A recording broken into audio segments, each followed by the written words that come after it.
عجبونك ما في دكان؟ حدنا في 1000 دكان، نفس دكان. أقول هناك بالفندق في حدنا 1000 دكان نفس واحد. شو بدك؟ وين طاير؟ حطيها بعد. هلا اجيب لك لو خذ عليك.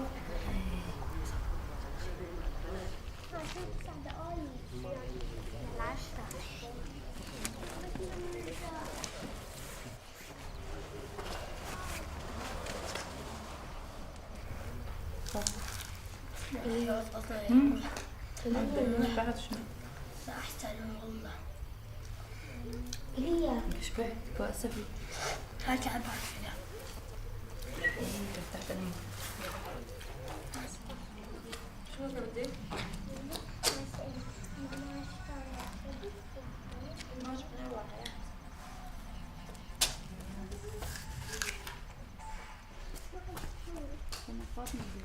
هلا يعني صار لهم اولادي 8 شهور من غير مدرسه وعايشين بالخيمه، يعني لقينا حي بقلب خيمتنا، في اكثر من هيك. والمدارس يعني ما في، بيروحوا على المدرسه ما بيتعلموا شيء ابدا، لانه نطلع على محل غير هالمحل هذا يكون احسن ان شاء الله. يعني كل الناس التابعين ما تخرجي بيجوا على الموعد. هاي كنت تسعة هاي الثانية، هاي الثالثة كنت روحها. لا هاي المخيم.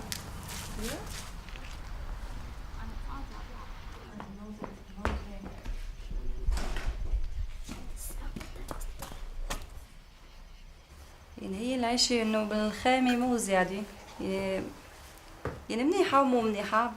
منيحة انه متقوي، يعني انا واولادي بخيمة، بس يعني لو صايرنا احسن مثلا فندق قرفاني احسن.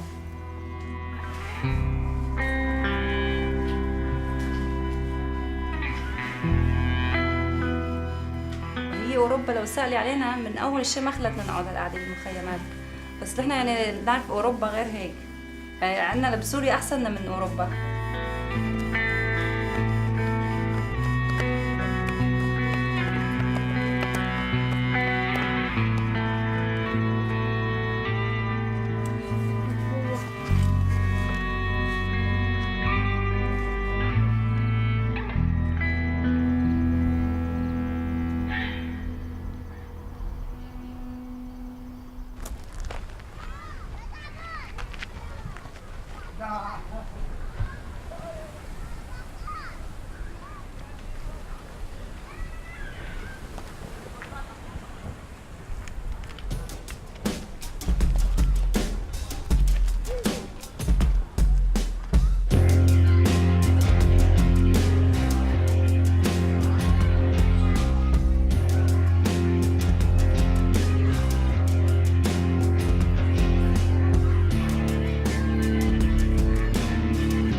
شوفي خروي هنا مشاركة كنا بس معناه هرو نكون حاطنا بورتام نكون نار نوار وقبل عكسة حسن بس. The school is in the entry of the camp. When you get in the camp, you can see the sign of the Open Cultural Center. We have 2 classes. We do the activities in the morning, but what about the afternoon? What they should be do? They are very bored in the camp. They don't know what they should be do, just fighting through the stones. So when you and the other are bringing them here, you change the situation. To be open, his main, like you give him some of lights.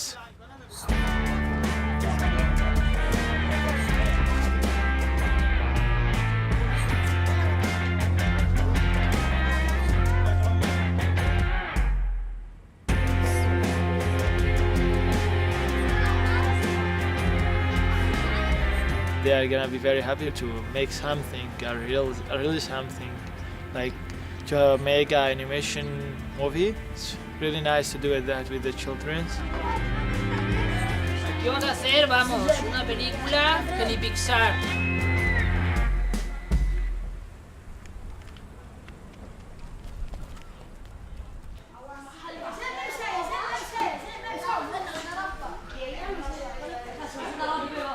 Said, we are gonna begin with the activity. So we are gonna explain them how to make the animation.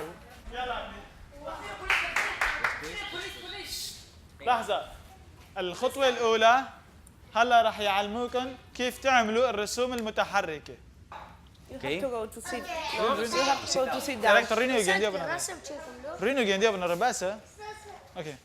Para hacer dibujos es un dibujo, una foto. Sí, and then we erase. بعدين بتمحوا الرسمة.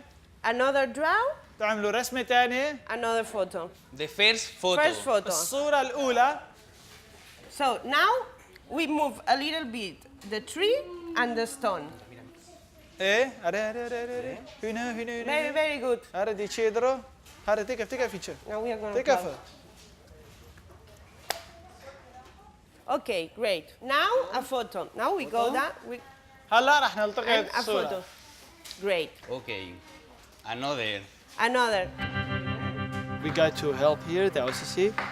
They got to help the children because they lost about 3 years, 4 years. They lost his school for years. So we want to help the children in the camp.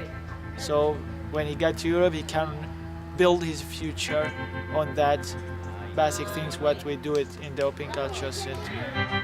You see? شايفين شلون كان؟ بس الطابع ما كان عم You يبين. see the trees, how they move? شايفين الشجرة شلون كانت عم تتحرك والحجرة تحت؟ Hey, very well, very well. Good. Yes. Very, very good.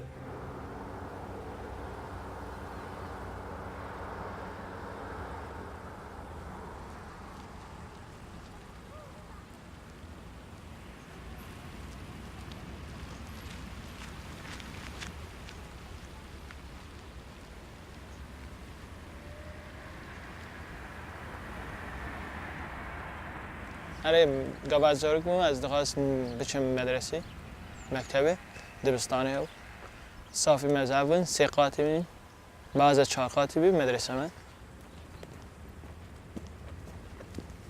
همه تشتكي از قانون نها خوبم نه چاوی من آچخن ريم فكري از قانون در باز من ريخان از ند ريا رشتامه ريا من نورا آچخه ان شاء الله.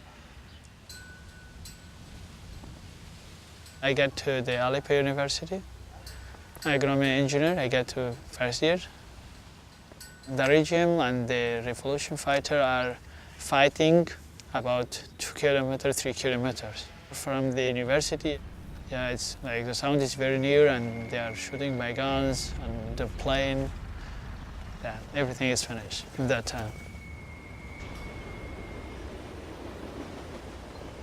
When I arrive here, there's nothing, there's no showers, just 4 plastic showers. I think for 1,000 person, and it's too much dirty. And I take my first shower in the river, yeah, because I don't want to take a shower in the. If it's very dirty, I cannot take shower. The river is better.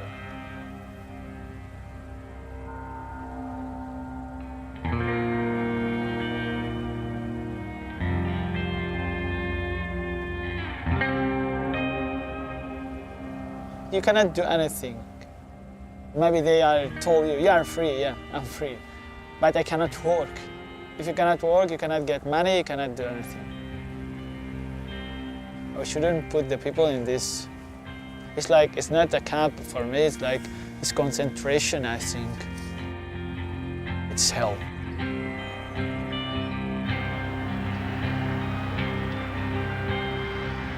There is a lot of people get to Europe by illegal way.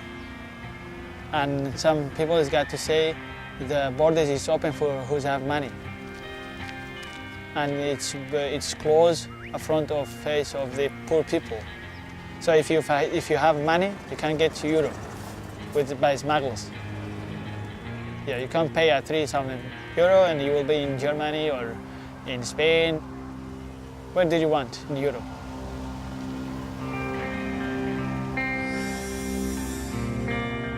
I don't have money. If I have money, I will not stay here, you know. So I stay here because I don't have money. The legal way is a slowly way.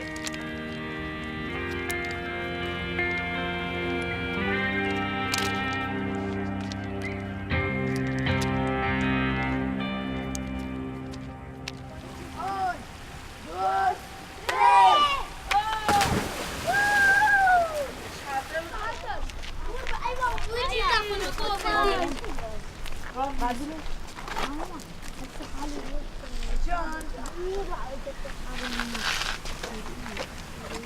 يا رطا جروا كري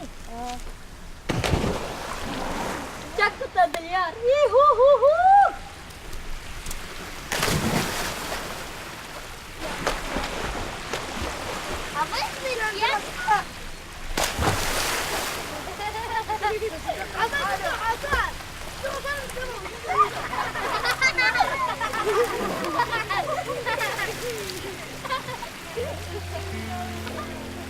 ببتشع كوخة تيكل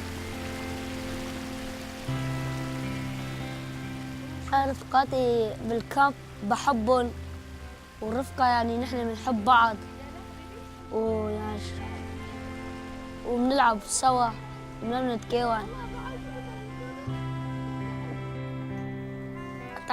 تعرفت عليهم بتركيا وقت اللي كنا عم نجي بالبلم جينا على الجزيرة تعرفنا على بعض.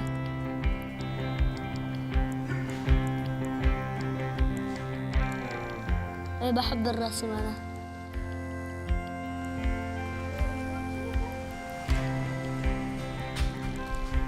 داك مثل وشم مثل هاي بحب ارسم مثل هدول هيك رسمات اعمل داك.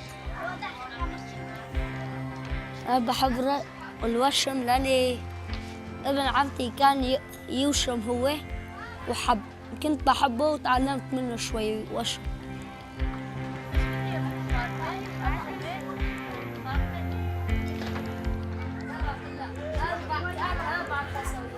He would like to be a tattoo man when he grow up.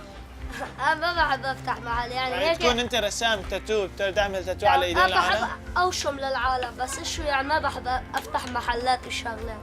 انت لازم تتعلم هالشيء، بتحب تروح تتعلم على التاتو، كيف ترسم التاتو؟ انا بتحب انت؟ بس اوصل عند ابوي على دنمارك وين اعرف؟ دوشم. Of what? Which To kind draw. of draw? بكتب هون قصتنا هون يعني باليونان. In his ¿Cómo, side? y cómo va a empezar? ¿Qué escribiría? قصتنا وقت اللي جينا بالبلم وكيف يعني تعذبنا هون باليونان. بكتب هاي القصة بس.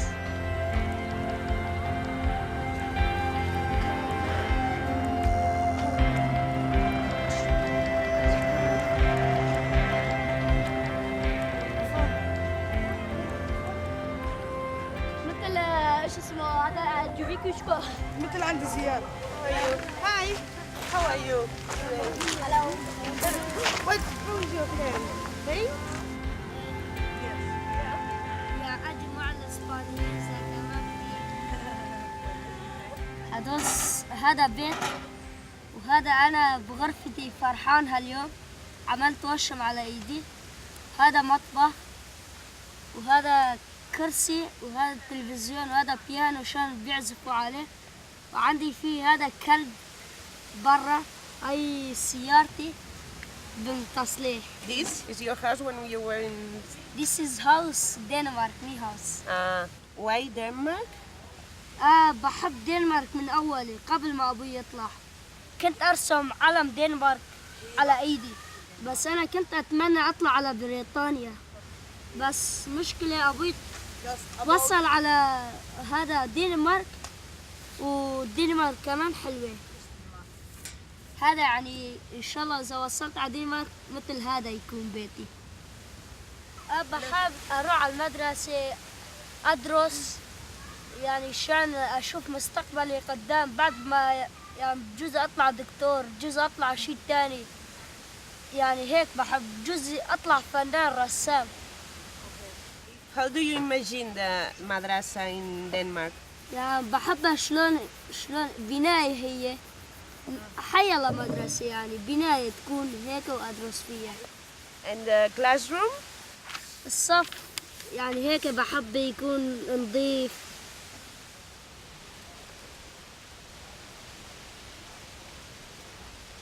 Very good. This stuff is Yeah. Look him.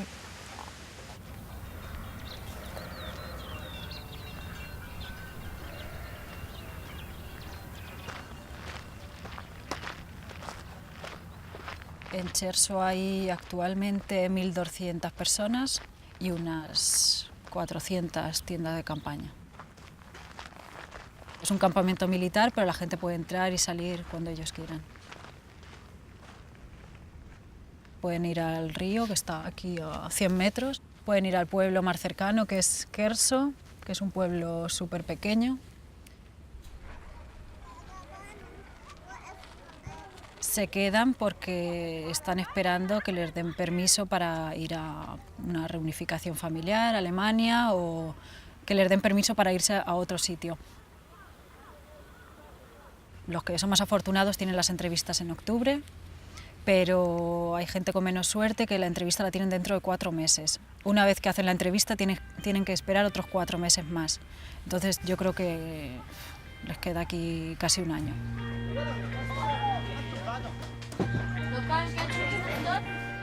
Si dependiese de mí, me gustaría que todos los niños viniesen al colegio, porque hay como 400 niños y de esos niños vienen 130. Intentamos motivarles, pero hay padres que están asustados, hay padres que no quieren que estén con los europeos porque no nos conocen, porque vienen de un país que es totalmente distinto a Europa. Bueno, por motivos también un poco absurdos, que tienen que dar un motivo y te dicen, pues porque, no sé, hay piojos en el colegio, hay piojos en todo el campamento, en el colegio también, obviamente. Son motivos que no tienen mucha importancia. Yo creo que el miedo es el principal motivo. Okay, guys, let's start with the meeting. I would like to talk about the notebooks because today, at one point, I don't know why, there was like 25 kids inside the container asking for notebooks. And I said, I don't have notebooks, just wait. Normalmente nosotros damos material escolar a todos los niños, pues un lápiz, un boli, una libreta, pero es verdad que todos los días los mismos niños te piden una libreta de 150 hojas que no sabemos qué hacen con ellas. Y sí, nosotros creemos que por la noche pues las utilizan para hacer fuego porque hace mucho frío. El objetivo principal no es que aprendan inglés o que aprendan cualquier asignatura, sino que aprendan valores o que aprendan a relacionarse en sociedad o de estar en contacto con gente que viene de Europa para sentirse que no son rechazados en toda Europa, que hay gente que les apoya y que gente que quiere escucharlos y que quiere intentar ayudarles.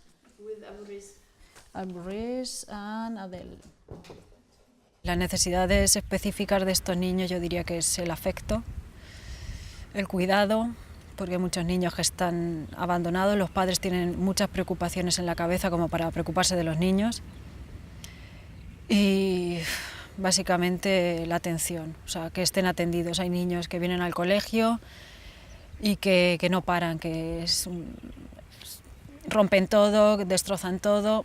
¿Y qué es lo que necesitan? Pues atención. Cuando un voluntario se pone con este niño, es el mejor niño. O sea, lo único que necesitan es estar atendidos y que alguien les escuche. Venga, va. Okay. Do you speak English? Yes. Yes? You understand me? في حدا بيحكي إنجليزي هون؟ Vale, dime todo lo que le quieres preguntar, va. شوي كل واحد شوي. أنا مو راسة أبد. بس هو العلم في حياتنا أهم شيء. عم بقول هو العلم أهم شيء في حياتنا، إنه نتعلم ومثلا نصير محاميين مثل دكاترة أنسات، وكل ما تعلمنا أكثر بننبسط أكثر. مهندسة، أستاذ وأنسة إنجليزي ومترجمة وأنسة أستاذ بس. أستاذ أنا بسوريا ما كنت أعرف ولا كلمة إنجليزية، هون جيت تعلمت. هذا مشان نحكي مع الأجانب برا. أستاذ هلا مثل إذا رحنا على أي دولة هلا مثل إذا أنا أبوي في ألمانيا قال لي درسي إنجليزي وألماني، إذا رحتوا كمان الإنجليزي بيفيدكم. كل ما درستوا إنجليزي وطلعتوا على أي دولة كل دولة بتحكي إنجليزي، عشان هيك.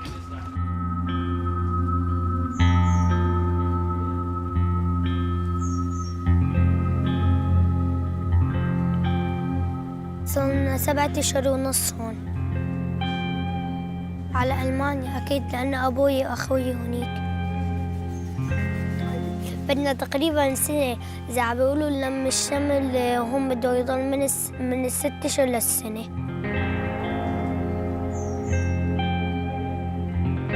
ألعاب عادية مثل طمامة، هلا في الحديقة أنا بدي أتسلى مع رفقاتي يوميا، مثل شو ما حبيت غير هيك. Fatima, he goes to see like a grandpa.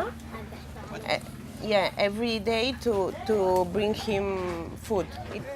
They know this man. تعرفوا الرجل الفلسطيني البسيط؟ أنا كمان بعرف. Yeah, they know them. هنا فرح هردكان حالا نظامك تشتغل كيش بطلنا كنا جنبه شا نظامه هردكان معنا جندا تشدون من هذا دبم جيرو أكملت جنش برجنون وكاسترا فرح هردكان.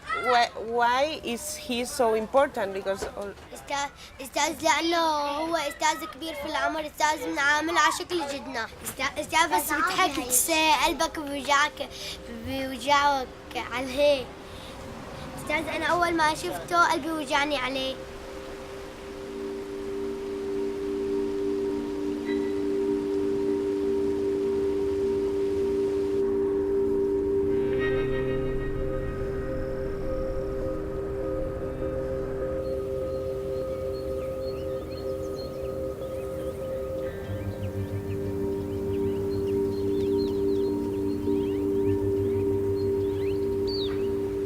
بعدين بيبقى عندي شراب، بيبقى عندي ملبس، عندي بسكوت، شغلات بطعمي الأطفال بيلحقوني بالشارع.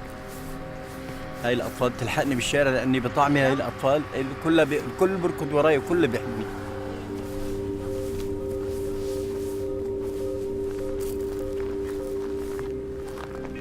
فأنا طبعا بحبهم لأجل هن ما بيحترموني، الصغير بيحترمني والكبير بيحترمني، فبحترم الناس كلياتها وبحبهم كلياتهم.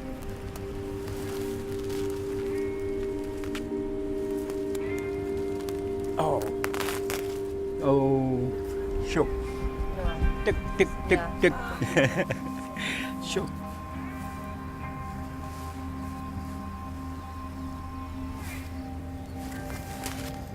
هذا كله فوق طبعا.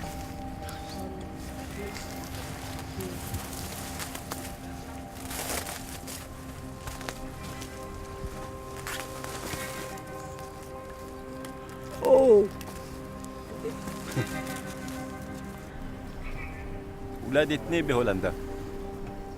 أولادي ما معي ومرتي توفت، وأنا كوني لحالي أتمنى أني أطلع عند أولادي حتى إذا صار علي شيء، عمري 70 سنة، إذا صار شيء ألاقي ولد من أولادي في جنبي، أو إذا عملت عملية بعيني، لأنه عيني بدها شيل إذا ما عملت عملية.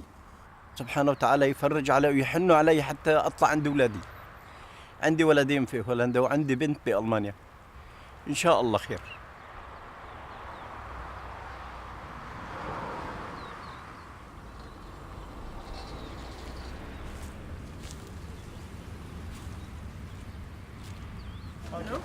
ابني هون لازم هالرسمه كلياتها نحن نعملها، انتم رح تعملوا هاي الرسمه بشكل كامل، واحد يعمل اللوحه اللوح، واحد يعمل الرسمه، واحد يعمل الطاولات مثلا، وهدول الاولاد.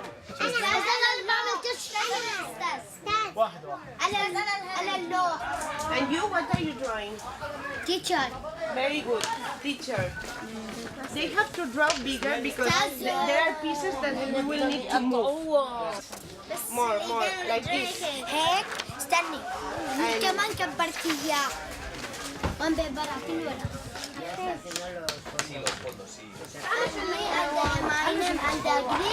Perfect. Where are you?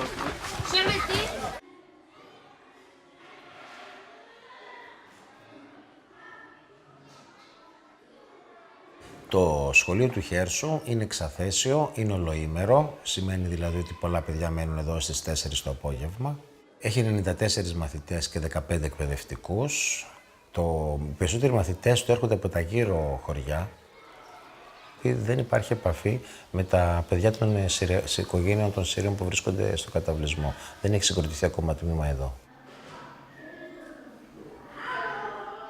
Για μένα το σχολείο στο επίπεδο της πρωτοβάθμιας είναι ένα σχολείο δημιουργικότητας, ένα σχολείο με όνειρα, ένα σχολείο που έρχεται το παιδί και εμείς το καθοδηγούμε να εκπαιδευτεί πάνω σε βασικά πράγματα, όπως είναι η αξία, όπως είναι η δημοκρατία, όπως είναι η ελευθερία. Το σχολείο πρέπει να τους προσφέρει ασφάλεια και ίσες ευκαιρίες για όλους.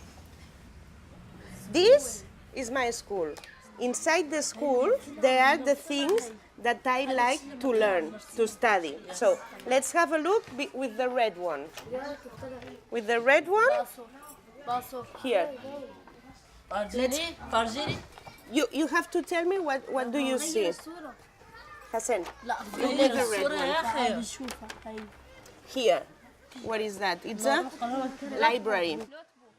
Για τα παιδιά αυτά έχουμε μεγάλο πρόβλημα, γιατί προέρχονται από περιοχές κατεστραμμένες και επίσης πρόκειται για ένα διαφορετικό πολιτισμό, μια διαφορετική θρησκεία, μια διαφορετική κοινωνία. Παρ' όλα αυτά νομίζω ότι είναι δυνατό και να ενταχθούν στο σχολείο και όχι μόνο σε επαγγελματική βάση, αλλά σιγά σιγά, αφού μάθουν αρκετά καλά την ελληνική, να ενταχθούν και στην πρωινή ζώνη κάθε σχολείου της χώρας μας, όπου υπάρχουν τουλάχιστον αυτά τα δυστυχισμένα παιδιά.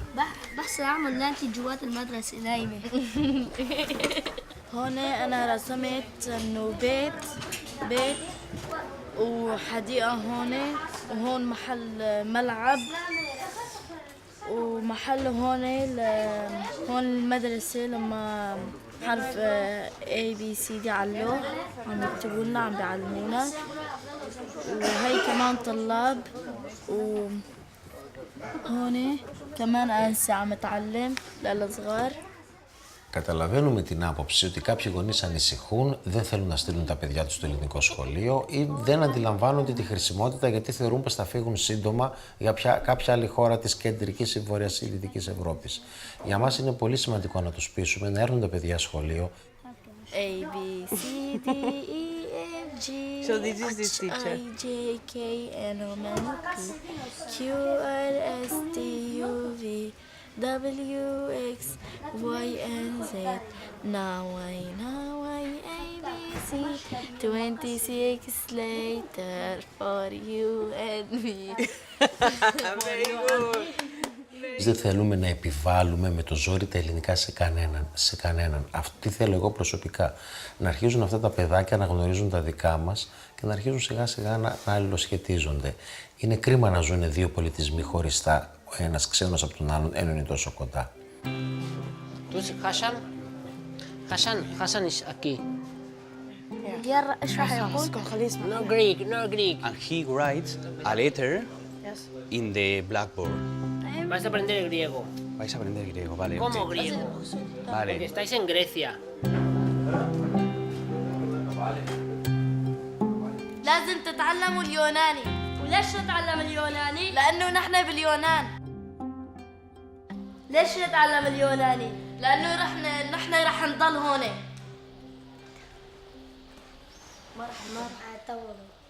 But we don't want to stay here.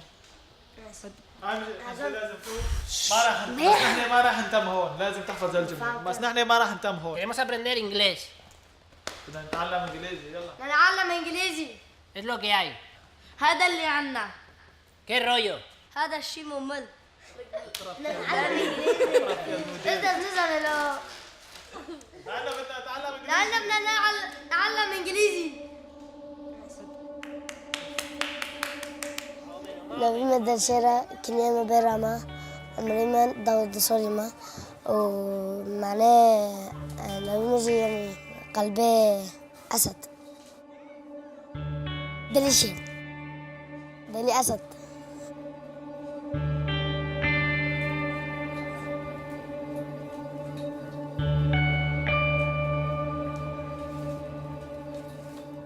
إنجليزي تشكي بس كلمة جينو عربي شنو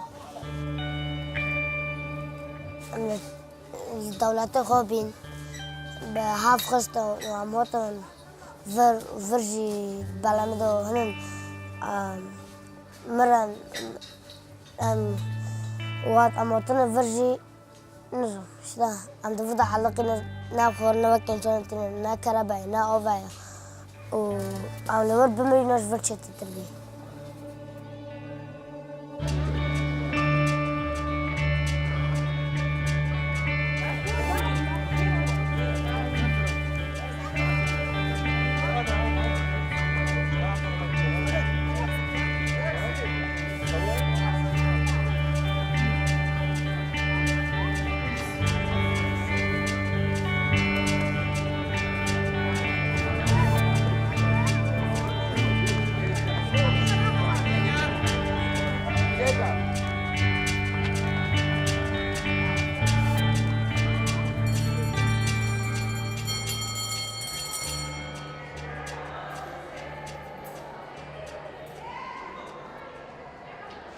χρόνια όμως και πρακτικά ήταν δύσκολο να ασχοληθούν με το θέμα. Ήταν θέμα επιβίωσης αρχικά. Δεν μπορούσαν να ασχοληθούν με το αν θα μάθουν γράμματα ή όχι. Έπρεπε πρώτα βασικές ανάγκες να καλύψουν. Δεν είχαν πού να μείνουν, γυρνούσαν από εδώ και από εκεί μέχρι να οργανωθούν στα κάμπ και αυτά. Αυτά φέρνει ο πόλεμος. Αυτά φέρνουν, ναι. Δηλαδή, απλά κοιτάξτε, επιβίωση αντικειμενικά κάποιο διάστημα θα ήταν εκτός των πραγμάτων αυτών. Αφού σιγά σιγά, ας πούμε, μπαίνουμε σε ένα ρυθμό και εμείς και αυτοί, τώρα μπορούν να ξεκινήσουν να ασχοληθούν και με την εκπαίδευσή τους. Έχει μια λογική, αλλά το Υπουργείο λέει ότι σε λίγο καιρό, το οποίο δεν ξέρουμε το λίγο καιρό πόσο θα είναι, σε λίγους μήνες του χρόνου, ότι τα παιδιά θα ενταχθούν κανονικά μέσα στα δικά μας σχολεία. Πώς θα γίνει αυτό αν τα παιδιά δεν ξέρουν ελληνικά? Προς το παρόν, η ενημέρωση που έχουμε είναι ότι δεν θα έρθουν κατευθείαν εδώ, θα κάνουν άλλες ώρες. Υποθετικά, λέει. Υποθετικά. Θα υπάρχει πρόβλημα. Μεγάλο. Για μένα δεν θα ήταν καλό να μπουν μέσα τώρα, γιατί όντως τα παιδιά αυτά θα μπαίνουν μέσα στην τάξη. Ο καθηγητής θα μιλούσε, δεν θα καταλαβαίναν τίποτα. Θα ήταν σαν να ήταν αγάλματα μέσα σε μια τάξη. Τελείως. Για μένα χρειάζονται τουλάχιστον 2 χρόνια εντατικής εκμάθησης για να μάθουν ελληνικά και να μπορούν να αντεχθούν. Αλλά αυτό είναι η προσωπική μου άποψη. Είχαμε και παρόμοιες, δεν ήταν ακριβώς παρόμοιες, περιπτώσεις από την Ρωσία που ήρθαν παιδιά, από την Αλβανία, αλλά με το σκεπτικό να μείνουν εδώ. Ναι. Οπότε γι' αυτά ήταν... Έπρεπε να μάθουν την ελληνική γλώσσα. Για μένα είναι και υποχρέωσή τους να μάθουν τη γλώσσα, για να μπορούν να συνεννοούνται εδώ πέρα. Τουλάχιστον σε ένα βασικό επίπεδο. Υπάρχει περίπτωση να μείνουν και εδώ στην Ελλάδα. Δεν ξέρεις πώς οι καταστάσεις βλέπετε παγκοσμίως ότι είναι σε αναβρασμό. Ναι, το έχουν βγάλει, δεν θα έπρεπε να το βγάλουν. Γιατί δεν θέλουν να το σκέφτονται. Μάλλον θα μείνουν εδώ. Γιατί για όλο ξεκίνησαν. Ναι. Το θέμα είναι ότι και αυτοί δεν θέλουν να μείνουν εδώ. Άμα αναγκαστούν να μείνουν, τι θα κάνουν? Ναι. Ξεκινάνε με την προϋπόθεση ότι θα μείνουν για λίγο το μυαλό τους και θα πάνε στη Γερμανία, δεν ξέρω πού. Κάποια στιγμή ίσως το καταλάβουν ότι αυτό το πράγμα δεν μπορεί και να μην πάνε όμως. Γιατί και οι έξω ζητάνε πλέον προϋποθέσεις. Πήραν αυτούς που θέλανε, ζητάνε μορφωμένους ανθρώπους, έτσι. Πολλά πιο οικονομικά εύρωστους. Τους πιο οικονομικά εύρωστους. Ναι. Έτσι. Ο καθένας κοιτάει να κάνει τη δουλειά του. Αυτό είναι γεγονός. Να είμαστε ρεαλιστές. Εντάξει. Ρεαλιστές και όχι ρατσιστές. Σαφώς.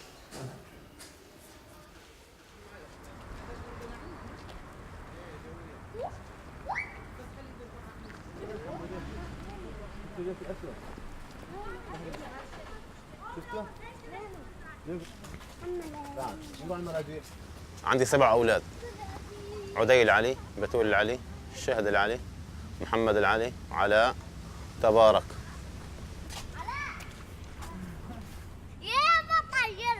طلعت تحت القصف بالليل الساعة 12 بالليل. تحت قصف الطيران والمدفعية وحرب طاحنا. طلعنا واثناء عبورنا من ضيعتنا المنطقه امنه تعرضنا لقذيفه الدبابه. من وين اجت ما بنعرف. طلعنا بخير وسلامه لمركز الباصات اللي بيجوا على معبر باب الهواء بتركيا. وطلعت جيت على ازمير، من ازمير طلعنا بالبلم وجينا على اليونان. تعذبنا كثير بالبحر كمان، كنا غير مشوار قاسي وصعب يعني مأساوي. عائله انا عائلتي 10 اشخاص. مشكلة يعني.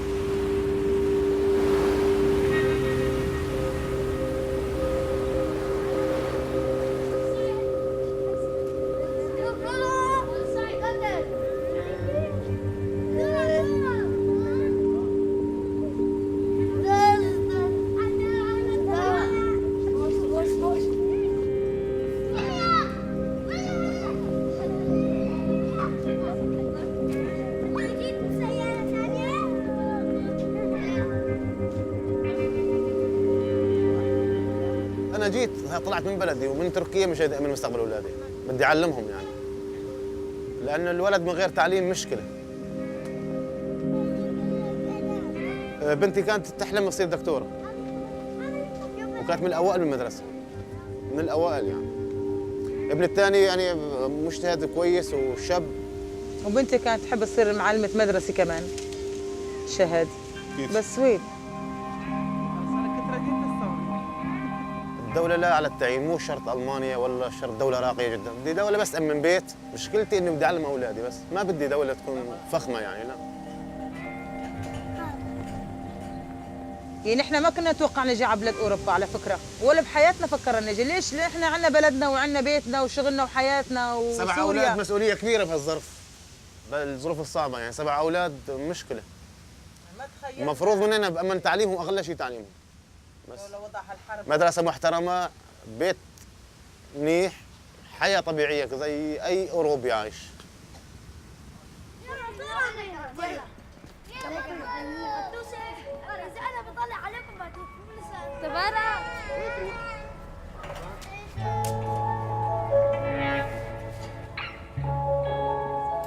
لا يعني أنا بحب العربي كتير، ويعني وحبيت يعني إن أكون أنسة، يعني مثل ما كانت أمي تعلمني.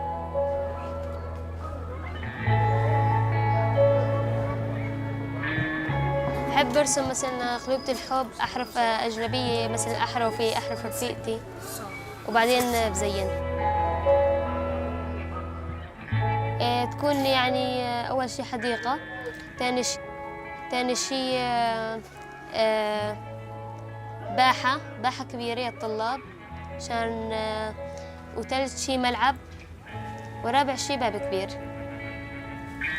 Foto, vale, las sillas desaparecen. La piedra avanza, ¿no? Sí, las تاني شي يعني لازم يكون الأستاذية ينظم الطلاب منيح. وثالث شغلة لازم يتعاملوا الطلاب مع بعضهم كويس.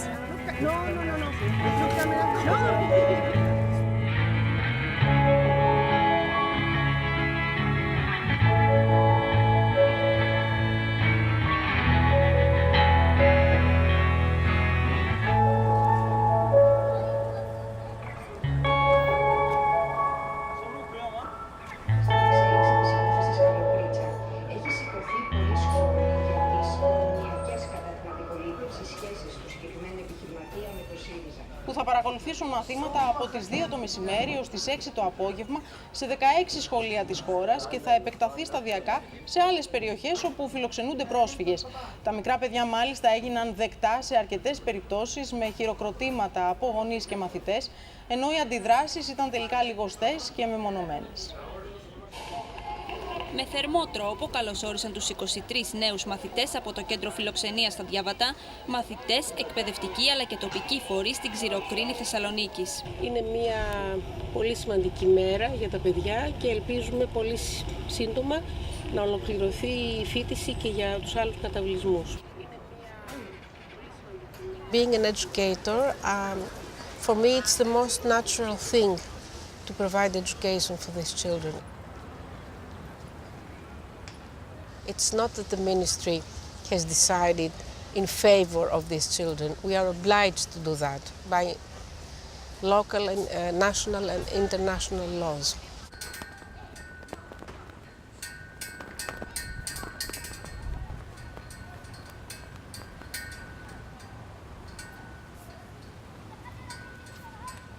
I'm quite positive that in exactly the same way that we succeeded in assimilating 1 million people in the decade of 90s, we are going to assimilate 52,000 refugees. Compare the numbers. It's not really fair to talk about crisis. What crisis? With 52,000 refugees, it's not really a crisis. It's possibly bad management or, you know,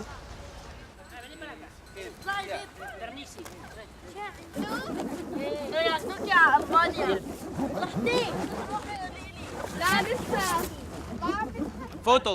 Fatima. This whole procedure is going to take many years. Many years. They were thinking that they were just going to be in the camps for 2 months and then they would go. But our rhythm is very slow and they are not going to be moving as fast as they thought they would. It's a very slow procedure, unfortunately. And we are talking about children attending schools and then they're going to go back to a tent with no heating, with no table to sit on a chair and do your homework. My name is Aya.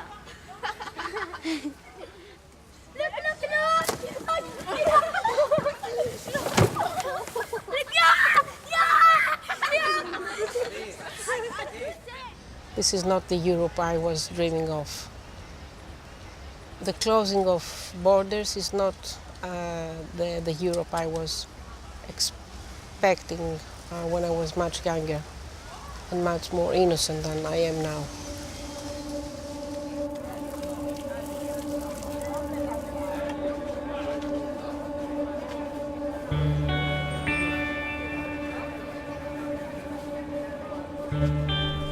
في خيار 6 بيورو.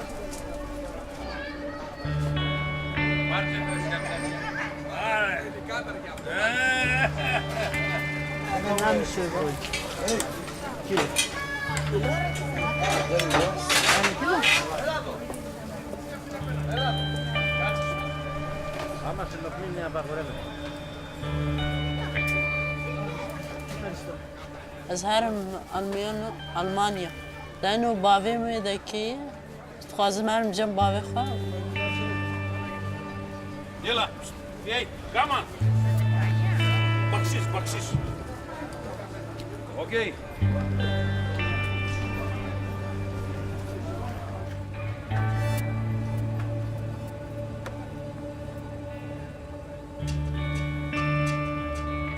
استخوازم حلاقية بشغلم إسلامه لأنه أب تشتهاني قالكي جي حزكم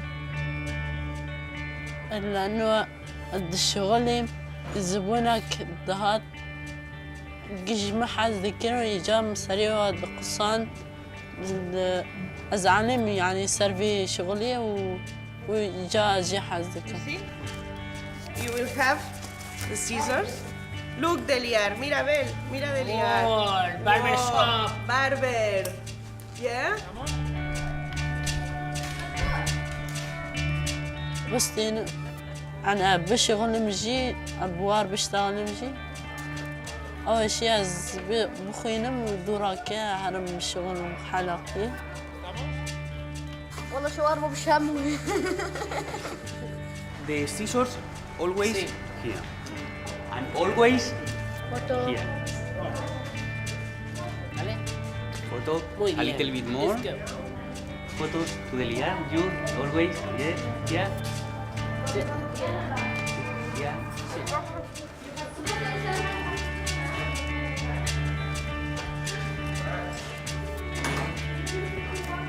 Good barber. Good barber.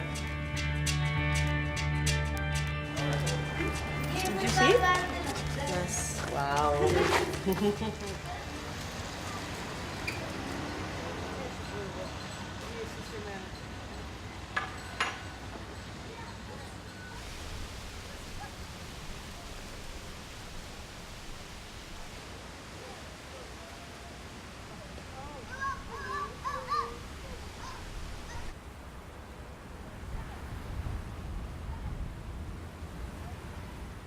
الدراسة عندي يعني مثل أنا إذا بدي أدرس هي اللي عندي الحياة، لأنه إذا أنا ما درست ما أعرف شغلة بالدنيا، ما راح أعرف أكتب، ما راح أعرف أقرأ، ما راح أعرف يمكن حتى واحد راح ينسى القراءة. I can't be here. If I am here, my life is nothing. I want to say this for all of people. Before, when the Europe have a war, yes, the Europe where they go to Syria, where they go to Syria. When Iraq have a war, they come where to Syria. Lebanon, when they have a war, they go to Syria. Palestine have a war, they go to Syria.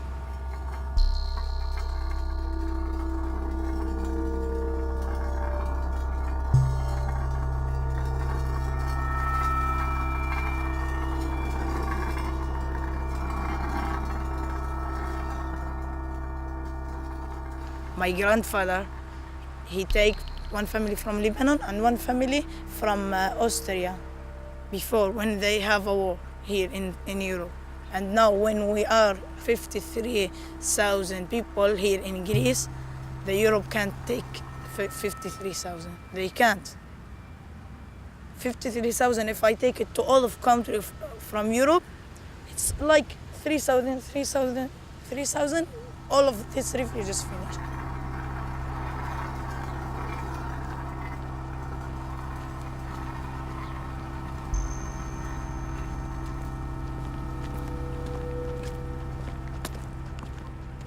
I don't want to stay in Europe. I come here just maybe some years. If the war stops, I will leave. If now, this time, they say the war stop, I will go to live. Walk, anything, swim, everything. Just I want to go to Syria. Syria is my heart. Syria is my heart.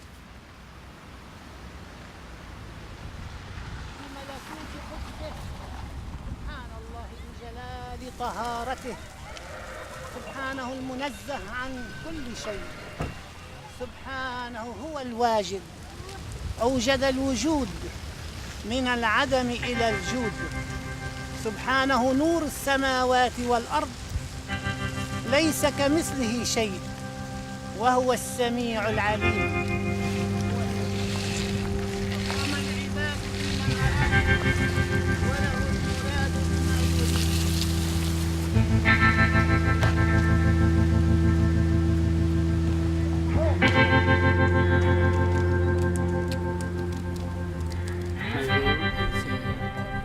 أنا اسمي فاطمة وعمري 12 سنة.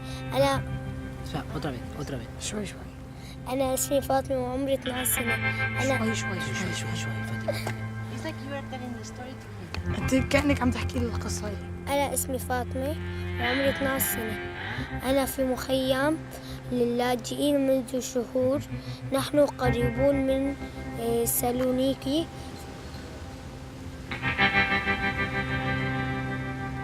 هو دائما يبتسم.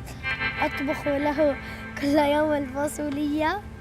هو كبير في العمر لكنه هنا أحبه أن أبقى معه.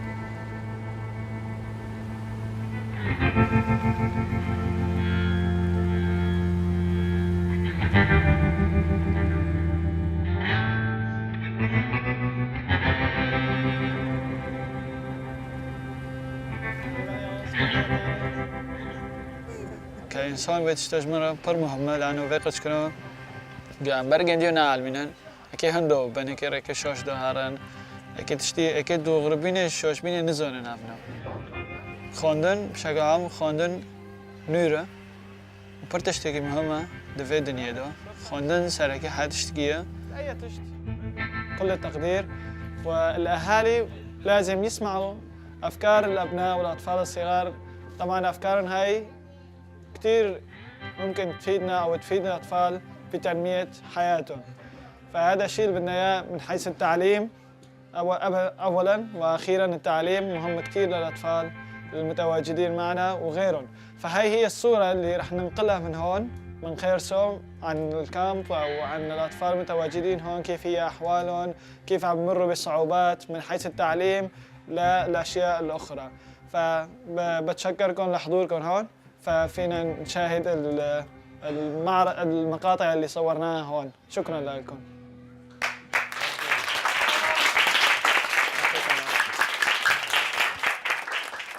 الحال القنابل نحفر الأرض لكي نختبر. كنت خائفة في القارب عندما أتينا.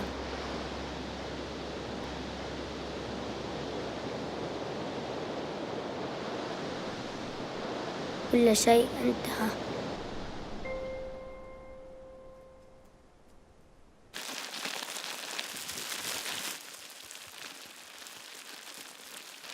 اسمي فاطمة وعمري 12 سنة. لكن لن أستطيع أن أكون. أنا في مخيم للاجئين منذ شهور. نحن قريبون من سالونيكي في اليونان.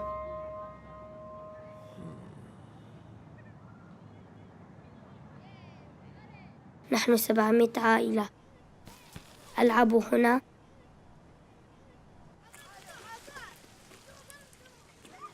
يعطونا الطعام.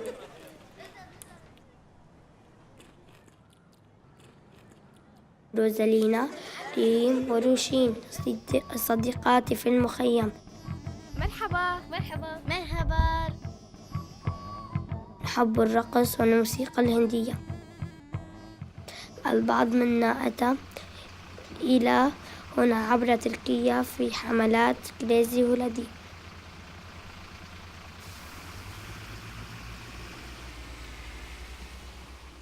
لكن هناك من أتى مشيا على قدميه كالسيد أحمد. أنا أحب أن أطبخ له في خيمته التي تقع مقابل خيمة أهلي. أنا أحمد عم بعت لك بوسة.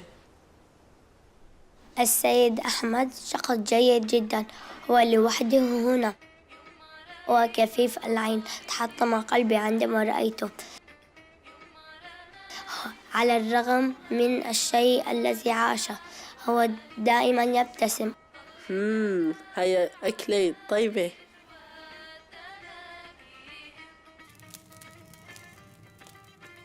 أحب أن أقرأ معه. يوجد كل شيء هنا. هناك من ينقش بالماكينة، هو شخص كبير، هو كالبطل. لا يريد أن نشاهده ينقش، لا يريد أن نقلده. يلا يا أولاد اطلعوا برا. حسن يقلده بشكل، يذهب إلى الدنمارك ويجتمع به ووالده. هكذا سيبدأ أن يوشم على كتفه كل الذي عاش في سوريا.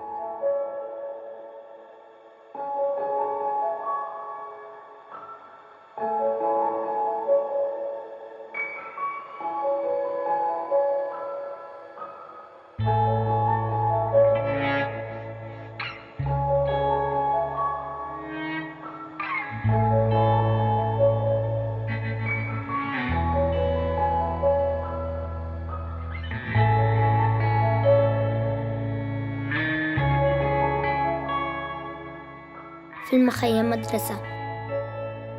نلاحظ بأنها لم يذهب إلى الصف من زمان. البعض منا يبدون متوحشين. هناك العراك والنقاش بينهم.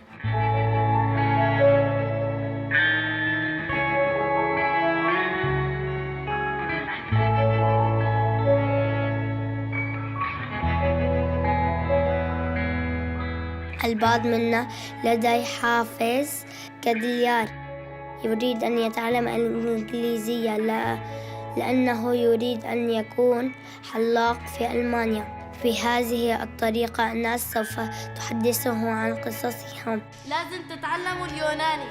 وليش نتعلم اليوناني؟ لأنه نحن باليونان. لم نهتم باليونان لأنه نحن باليونان. هذا الشيء ممل.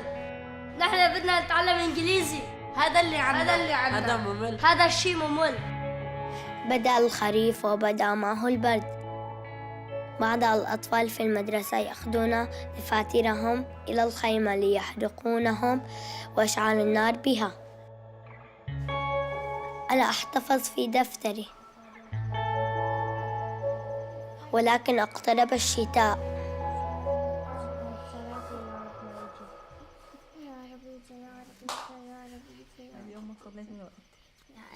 خالد قول يا رب يجي. يا رب ما يجي. وقول يا رب يجي. يا رب ما يجي. قول يا رب يجي. يا رب ما يجي. يا رب ما يجي.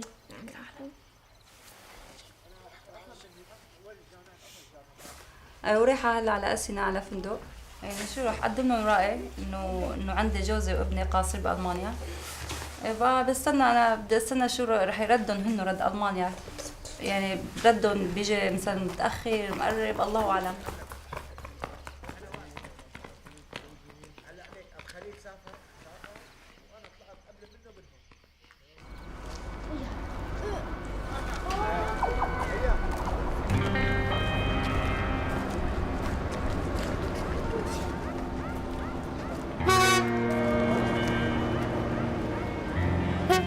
إن شاء الله إذا وصلنا يعني طلعنا من هون يعني مستقبله إن شاء الله يكون كويس يعني.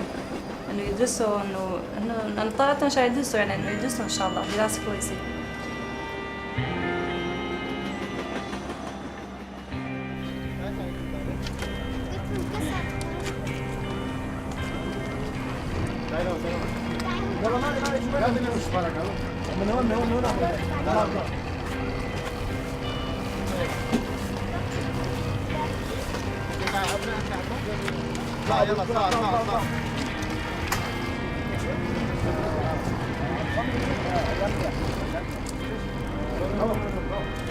خالصين؟ شيء يا ابو علي.